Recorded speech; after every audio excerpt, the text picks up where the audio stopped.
Hi, my yogis. It's Jessica again, and I wanted to talk to you today about intermittent fasting. So this is something that I've loved and at the same time struggled with.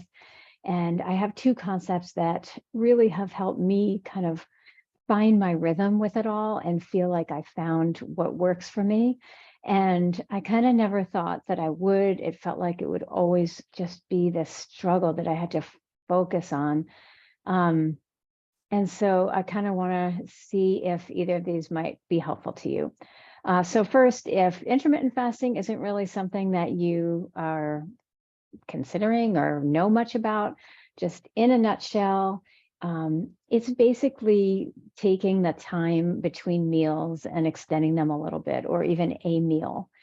So your basic fast is about 12 hours, and it's from, and it can be from dinner to breakfast, right? So let's say you eat at 7, you're done by 8, then you eat breakfast again at 8, and then you have a good solid 12 hours. So we all already fast. I mean, most of us don't set our alarm in the middle, wake up in the middle of the night and eat.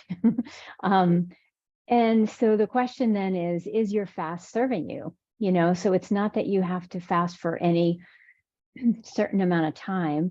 It's just that, let's say you want to make some changes, whether that is losing weight, getting rid of inflammation, helping to fight colds and allergies and support your immune system, helping to deal with an autoimmune disease, even helping to prevent other diseases.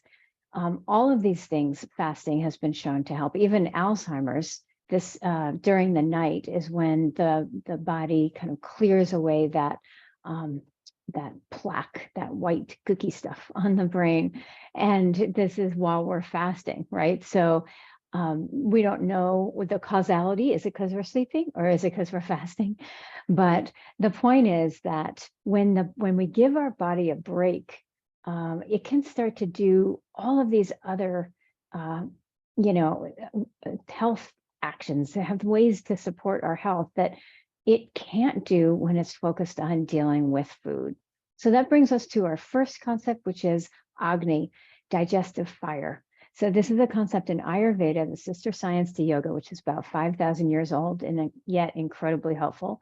And Ayurveda is really very much about kind of recognizing that the food that we eat creates energy in the body, creates a kind of response in the body, and that can lead to disease or health, depending on the where, the how, the what, maybe the why, I'm not sure. And so let's say you're meal stacking, right? And you eat something, it tastes great, you're not hungry, but you eat some more. Agni now is having to work really hard to break down all this extra, right? So Agni, it's in the shape of a triangle fire, and that triangle in math, it represents change. So Agni's job is to change like food, from the outside world into us, right? Or it even can break down things like emotional stuff, like unprocessed trauma and experiences, right? So Agni is just sort of this energy of transformation. And so when we give it something to transform, it goes to work, and then we give it more, and then we give it more, and it starts to dim.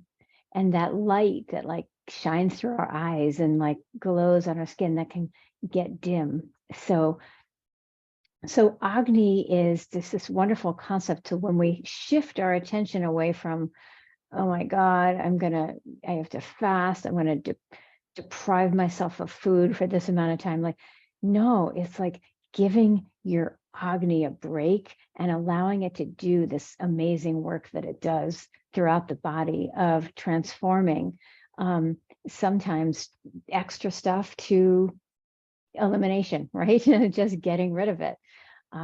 Fat, burning fat, is a completely natural process where we burn fat for energy. It results in ketones. Ketones have a whole slew of other health benefits. But even just, if you tend to have like phlegm, if you tend to get colds a lot, all of these things are definitely kind of signs that you might want to try extending that time between maybe dinner and breakfast and just to see what happens. So the second thing is this idea of nurturing energy, which is at the core of all of my yoga. And what it is this idea that we tend to reserve our love and our care and our respect for our loved ones, right? Especially our little loved ones, if we have them, or a little loved one, if you can imagine in your life, like, let's say they're trying to learn to walk. And what do you say to them? Like, you're just like, oh my gosh, of course you're going to fall. No problem. You're just doing amazing. And you are amazing. And all of those things we say so easily to others. But if you imagine saying it to yourself, it just feels wacky weird, right? So the thing that I'm inviting you into is, even if it feels weird and inauthentic and kind of annoying, to do that anyway. To do that anyway, because what can happen is, as you're talking to yourself in this way, it's okay. It's okay that you ate that donut. That's gonna happen, of course, but let's do something that feels really good and nourishing and wonderful. Okay, so you're talking like that, but you're actually bringing up that energy. You're actually shifting your energy. And when you have this nurturing energy, right, it's like a current that moves you forward. And this current, it's like it's supporting you in following your inner wisdom, right? This sense that, oh, I think my body is wanting this, or I think this might be my next baby step to try. And it's a current that allows you to connect deeper to your power, your own power of transformation, your ability to shift and change and make choices that might feel hard, but they also feel really authentic. And so that's really the essence of the Ma in Ma yoga. It's not about learning to be a mother to a little one. It's learning to be a mother to yourself.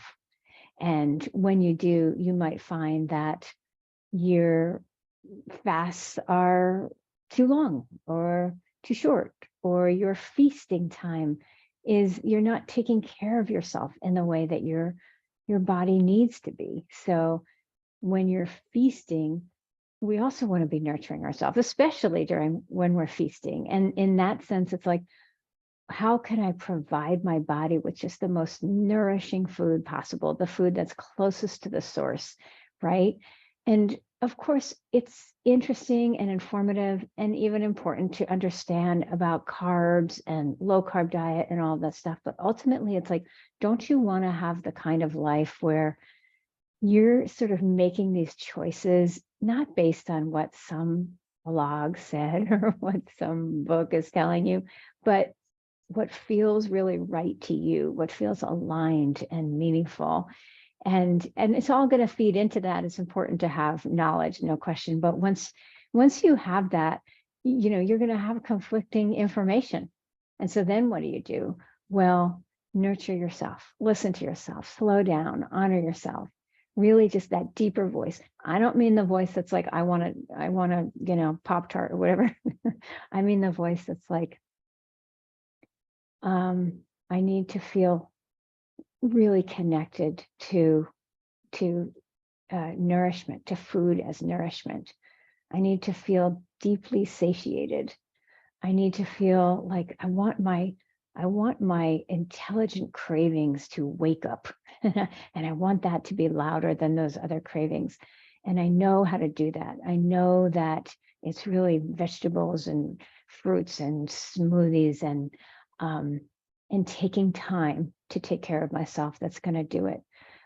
So I hope both of those things are helpful to you, thinking about Agni, your digestive fire, and giving it time to do what it wants to do, and then nurturing yourself both throughout your fast and throughout your feast, If you are interested in learning more about Mayurveda and self-care, daily rhythms, and food as medicine, we have programs for you at myyoga.com. And thank you for watching, and let me know how it goes.